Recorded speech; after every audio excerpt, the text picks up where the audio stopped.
Telugu Desam party అధినేత నారా చంద్రబాబు నాయుడు కీలక చర్చలు నిర్వహించారు. త్రిసభ్య కమిటీలతో సమావేశం నిర్వహించిన చంద్రబాబు జిల్లాల వారీగా పార్టీ అధ్యక్షుల నియామకాలపై సమీక్ష చేపట్టారు. దాదాపు అన్ని జిల్లాలకు సంబంధించిన తెలుగుదేశం జిల్లా పార్టీ అధ్యక్షుల పేర్లను ఖరారు చేసినట్లు సమాచారం.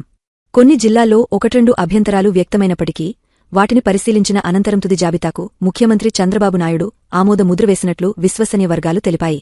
ఈ నేపథ్యంలో జిల్లాల వారీగా కొత్త అధ్యక్షుల పేర్లు వెలువడ్డాయి.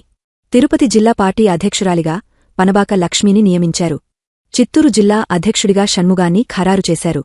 రాజంపేట జిల్లాకు సుగవాసి ప్రసాద్ను, ఒంగోలు జిల్లాకు ఉగ్ర నరసింహారెడ్డిని నియమించారు. అనంతపురం జిల్లా అధ్యక్షుడిగా కాలవ శ్రీనివాసులు, హిందూపురం జిల్లాకు ఎంఎస్ రాజును ఎంపిక చేశారు. నంద్యాల జిల్లాకు ధర్మవరం సుబ్బారెడ్డి, విజయనగరం జిల్లాకు కిమిడి నాగార్జున, బాపట్ల జిల్లాకు సలగల రాజశేఖర్, పల్నాడు జిల్లాకు కొమ్మాలపాటి శ్రీధర్ను నియమించారు.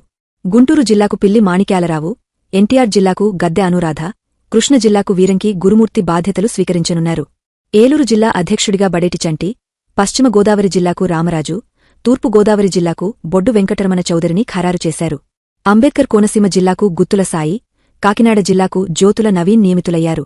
విశాఖ జిల్లాకు చోడే పట్టాభిరాం, అనకాపల్లి జిల్లాకు కోటిని బాలాజీ, కర్నూలు జిల్లాకు వహీద్ను అధ్యక్షులుగా ఎంపిక చేశారు. అరకు జిల్లాకు మోజోరు తేజోవతి, శ్రీకాకుళం జిల్లాకు మూదలవలస రమేష్లను జిల్లా పార్టీ అధ్యక్షులుగా నియమించినట్లు విశ్వసనీయ సమాచారం వెల్లడించింది. ఈ నియామకాలతో జిల్లాల వారీగా పార్టీని మరింత బలోపేతం చేయడమే లక్ష్యంగా తెలుగుదేశం పార్టీ అడుగులు వేస్తున్నట్లు రాజకీయ వర్గాలు విశ్లేషిస్తున్నాయి. ఇలాంటి మరిన్ని అప్డేట్స్ కోసం న్యూస్ జోన్ టీవీని సబ్స్క్రైబ్ చేయండి.